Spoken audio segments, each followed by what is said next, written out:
Assalamualaikum warahmatullahi wabarakatuh. Perkenalkan, nama saya Nazwa Lamanda dari kelas 11 MIPA 3, nomor absen 28. Di video ini saya akan menjelaskan materi tentang sepak bola. Yang pertama, kita akan membahas pengertian sepak bola. Apa sih sepak bola itu? Sepak bola adalah permainan yang dilakukan oleh dua tim berbeda dengan komposisi pemain yang berada di lapangan sebanyak 11 orang, di mana masing-masing tim berupaya untuk menang dengan mencetak gol ke gawang lawan. Selanjutnya, kita akan membahas tentang peraturan yang ada pada permainan sepak bola. Yang pertama, peraturan tentang gol yang sah, di mana aturan pertama yang perlu diperhatikan adalah untuk memenangkan pertandingan bola harus masuk ke gawang lawan.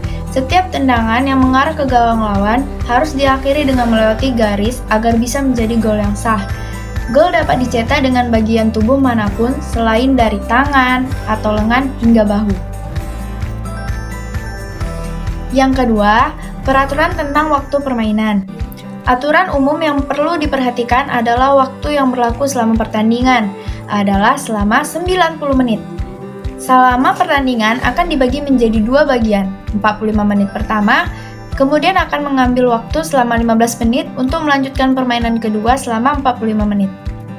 Ketika permainan berakhir imbang selama 90 menit berikut dengan tambahannya, maka akan dilanjutkan adu penalti untuk menentukan pemenang, di mana penalti ini dilakukan dalam kotak penalti dengan menendang bola ke arah gawang lawan. Yang ketiga, peraturan tentang jumlah pemain. Aturan selanjutnya adalah jumlah pemain dalam setiap tim sebanyak 11 pemain, terdiri 10 pemain lapangan dan 1 penjaga gawang. Setiap tim dapat menyediakan hingga 7 pemain cadangan.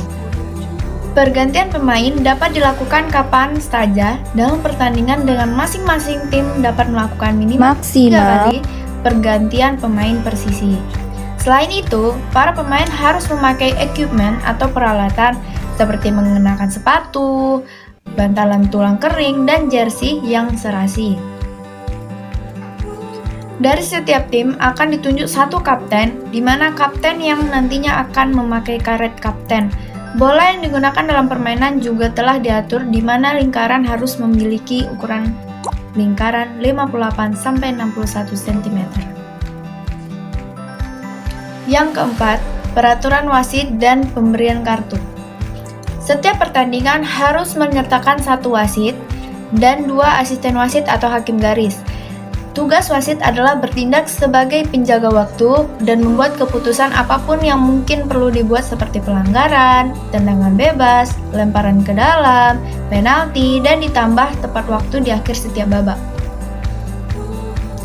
Untuk pelanggaran yang dilakukan seorang pemain dapat diganjar dengan kartu kuning atau kartu merah tergantung tingkat pelanggaran yang dilakukan. Keputusan ini biasanya dilakukan atas dasar kebijakan wasit. Kedua kartu tersebut memiliki arti yang berbeda, di mana kuning sebagai tanda peringatan, sedangkan kartu merah adalah hukuman untuk pemain yang melakukan pelanggaran berat, biasanya ditandai dengan keluarnya pemain dari lapangan hijau.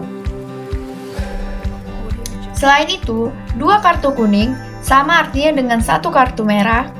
Kerugian bagi tim ketika terdapat salah satu pemain yang diganjar kartu merah, pasalnya secara otomatis mereka akan kehilangan 1 pemain. Selanjutnya kita masuk ke manfaat permainan sepak bola. Permainan yang populer dan asik ini sifatnya kompetitif. Bahkan ada sebagian orang yang melakukan olahraga sepak bola ini hanya untuk mendapatkan kesenangan. Meskipun alasannya hanya untuk kesenangan, ternyata kehadiran sepak bola memberikan manfaat positif bagi kesehatan. Berikut manfaat dari sepak bola. Manfaat permainan sepak bola, yang pertama, menambah kebugaran dan stamina. Yang kedua, meningkatkan kerjasama tim dan sosial. Yang ketiga, baik untuk kesehatan mental. Yang keempat, baik untuk kognisi. Yang kelima, membantu problem solving anak. Selanjutnya, ukuran lapangan sepak bola. Lapangan harus terbuat dari rumput buatan atau alami, di mana semua wilayah di dalam garis putih pada lapangan adalah arena pertandingan. Sebetulnya, aturan lapangan sepak bola ada dalam Law of the Game atau LOTG, lebih tepatnya di pasal 1. Lapangan sepak bola boleh berbentuk persegi dan memiliki 4 sisi, diantaranya sisi kanan dan kiri yang disebut sebagai garis lapangan.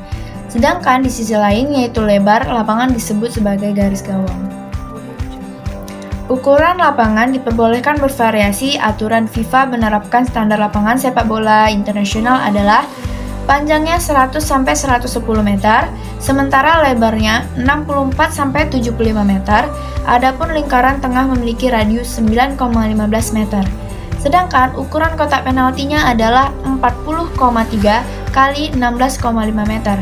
Di dalam lapangan terdapat 2 gawang yang dijaga oleh masing-masing kiper. Nah, di mana gawang itu sendiri terdiri dari bingkai berukuran tinggi 8 kaki dan lebar 8 meter. Selanjutnya, teknik dasar permainan sepak bola. Teknik dasar mengoper bola atau passing. Yang pertama, inside of the foot or push pass, di mana yaitu kaki bagian dalam. Teknik passing dengan kaki bagian dalam ini memiliki tingkat akuransi yang lebih baik dan cocok untuk dipakai di operan jarak pendek. Memiliki kecepatan sedang dan bola kecil kemungkinan akan melambung tinggi, sehingga rekan kita pun semakin mudah menerima operan kita. Yang kedua, outside of the foot atau kaki bagian luar.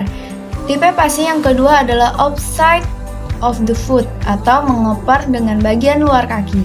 Teknik ini perlu sering dilatihan agar akurasinya tepat, karena agak lebih susah dengan jenis passing yang pertama.